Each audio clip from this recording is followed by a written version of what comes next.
shift. Too late. He's already in trauma. The role of the documentarian was so crucial to me when I was writing, because that was really the point of view of the episode. Stuart, come grab this. That was my role, to interview everybody, to kind of invade their life, but stand in the back. The nurses are cooking. It was really freeing in that way. It was all about everybody else. But at the same time, it was up to me to continue the rhythm of the piece and keep everybody going. Oh, this is today? Please don't look in the lens. Yeah, right. Oh, don't mind them. You know, everybody has a different reaction to the camera. I'm sorry, what's your name? Which is, you as a character, how would you feel when this documentary crew comes in? I'm not saying you're here to ambush us or do an expose, but there's nothing on this form to stop them. They're not TV stars who get shot every day, and yes, they're professional doctors, but, you know, you put a camera in front of someone, they change. Hi there, dumbass. Doug, he's waving. Good, Mike. Oh my God, do you think he could hear me?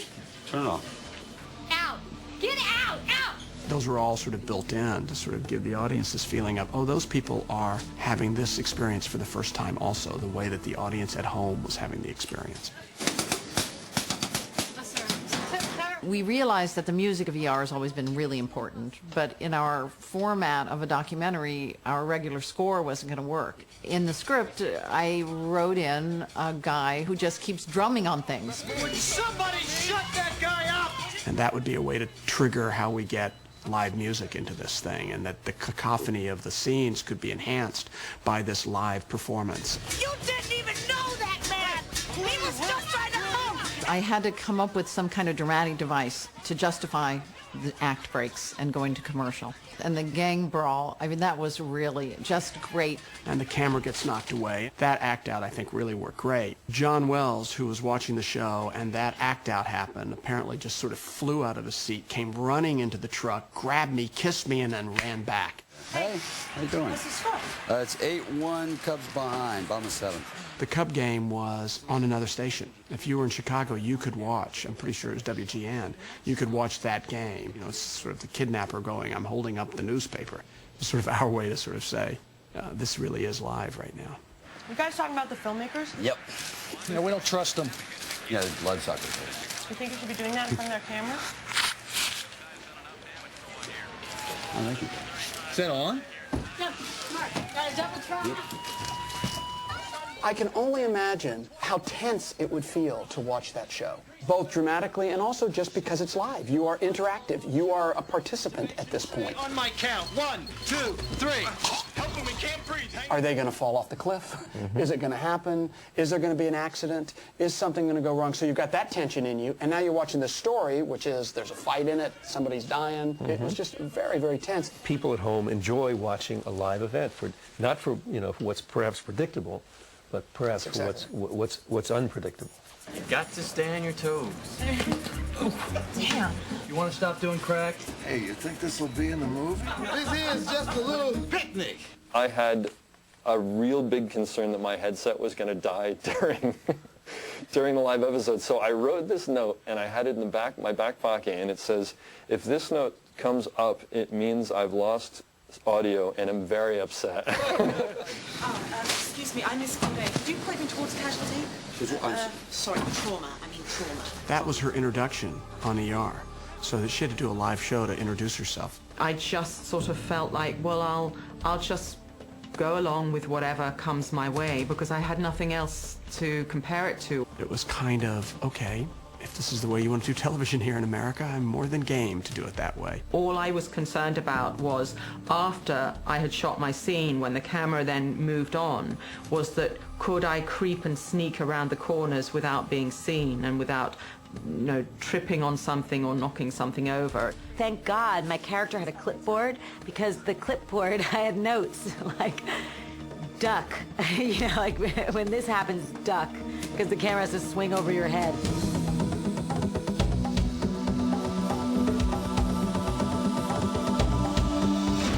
Is that enough? Yes. Then turn it off.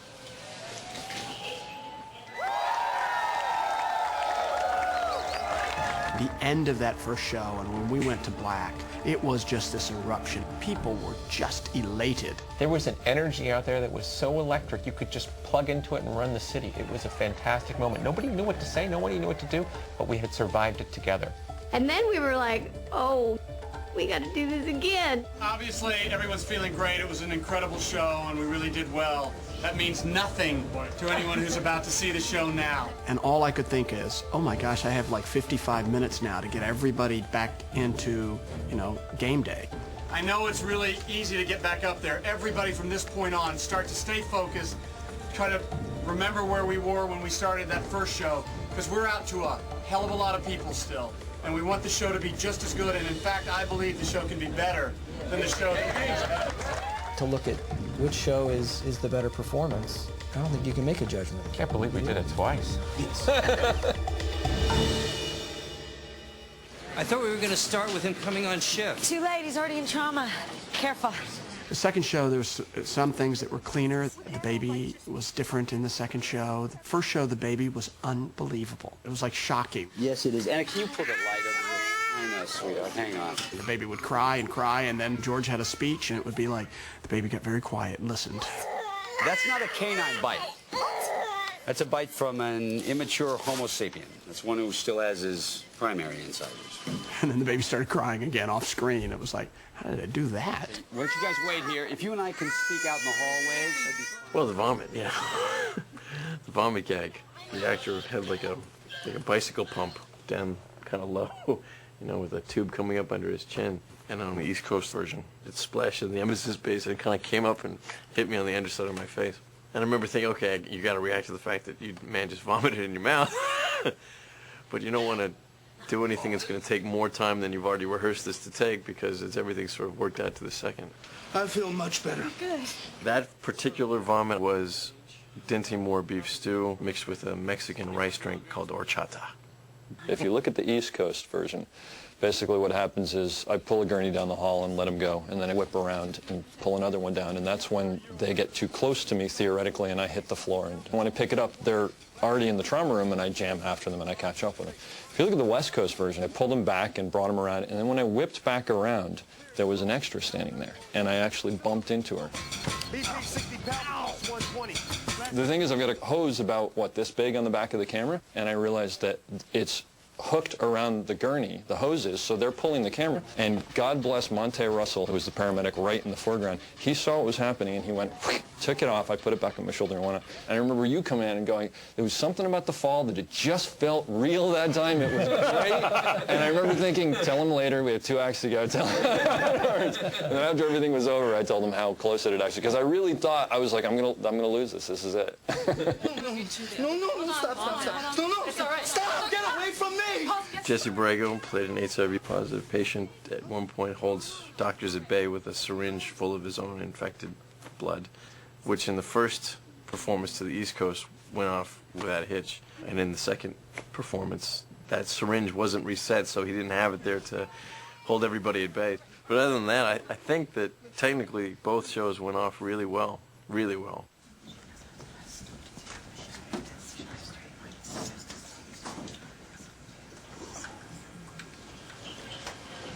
Is that enough?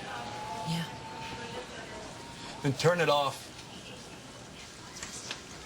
Commercial!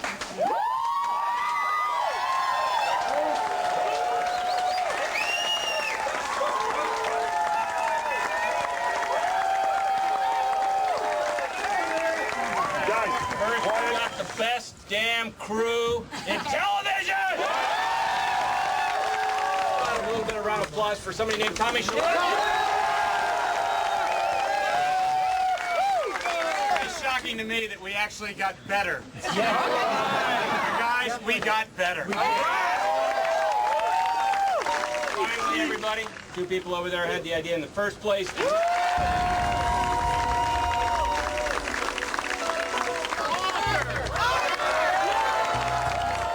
When I think back about Ambush, I can still kind of get my heart racing. I've done live theater. It's great, but it's 300 people. It's 500 people. Maybe it's 1,000 people. But it's not, 50, 60 million people. Very rarely, especially actors our age, do you get a chance to perform live on television. None of us will ever forget the work up to it, and then just that one day. I mean, it really was like we've achieved something pretty major here. And you knew that tomorrow morning when the sun comes up, everybody's going to know something really, really special was done.